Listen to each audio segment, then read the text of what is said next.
Are you feeling sluggish in chicanes and hairpins, like there's not enough time to get the bike leaned or transitioned?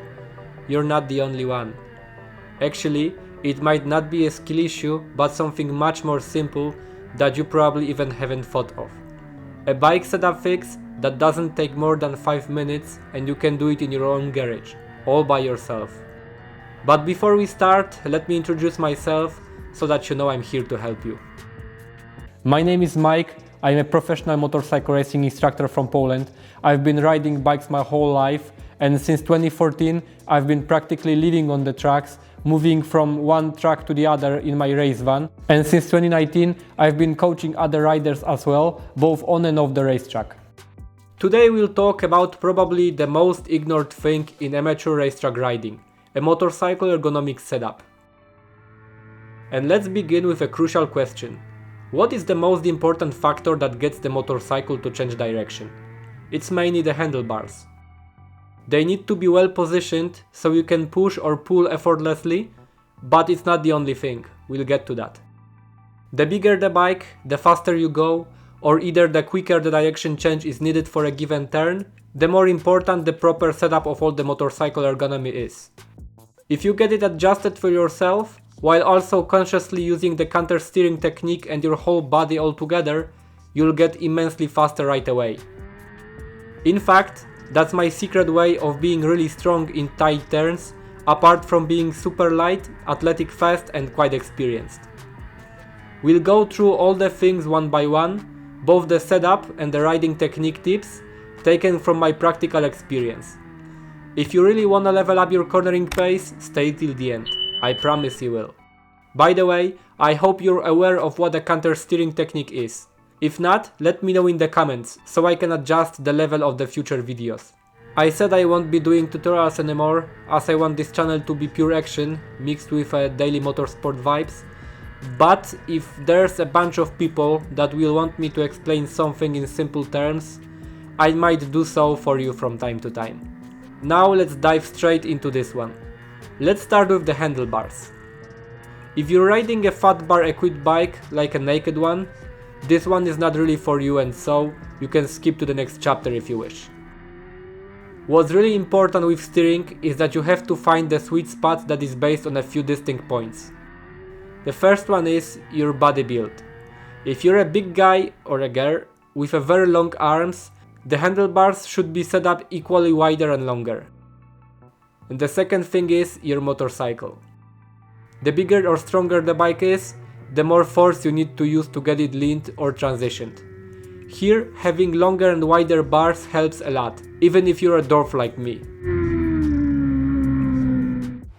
If you're riding a 300cc or similar capacity, then treat it like a Moto3 bike. It's so light, so nimble and thus easy to turn that you can have the bars set up really narrow, unless the third point, the racetrack. On any bike for the fast-paced track with many flow-type corners, it's better to have the bars set up more narrow and shorter to get the maximum out of the aerodynamics, as you don't need to flick it that hard and quick from side to side. While for the tighter, slower, more technical racetracks, it's good to have the bars wider to be able to turn it much faster and easier, even if it's a small bike. Of course, all proportionally. So setting up the bar width for a given racetrack specification might be a good idea for you. But keep in mind not to set them too wide, because then you'll have problems reaching and operating the throttle. The bars need to be bent at least some to the rider side. Quick note, if your bike has stock clip-on handlebars, they are not adjustable. So if you're really dedicated to the track riding, you should invest in the aftermarket ones. It's really worth it, believe me. Remember to hold the bars as wide as possible if you want to have fast and easy steering out of the box.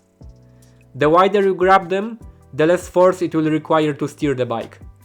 If you've got short levers on your bike, better throw them away, because they both make you grab the bars more narrow and also require much more force to pull them, making your hands more tired and numb, gradually decreasing your stopping power. Tongue grips.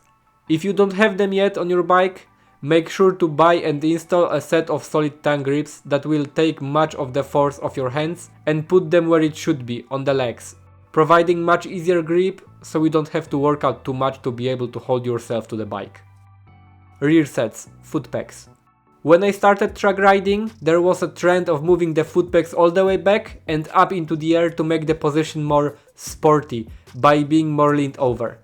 Nowadays, no one mentions that, I think, and I'm glad because it's utterly stupid. Your rear set should be adjusted to your leg length, so that when you're leaned over to one side, you're not losing contact with the outside peg. Don't position them too backwards because you won't be able to stand on them properly, holding yourself up to the handlebars. Especially in tight, slow turns, where the bike carries minimum speed and the forces that normally help you out keep yourself on the bike are significantly smaller. But there's much more to it than that, a proper riding technique, and we'll cover it right now. Bodywork, the legs. As I just said, the position of your foot pegs is not only important so that you can simply rest your weight on them. You should know that while riding on the track, we depend on the legs to move our body on the bike. If you've got them set up badly, you physically cannot use the most pillar part of your body and you'll keep using your hands to move your arse around, which you really shouldn't do.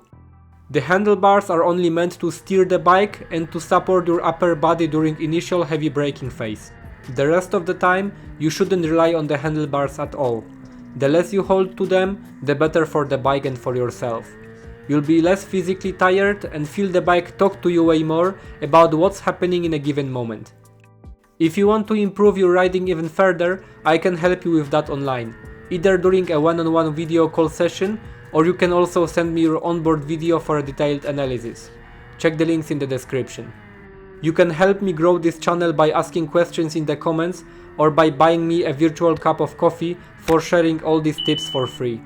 Watch these videos next and see you there. Cheers, Mike.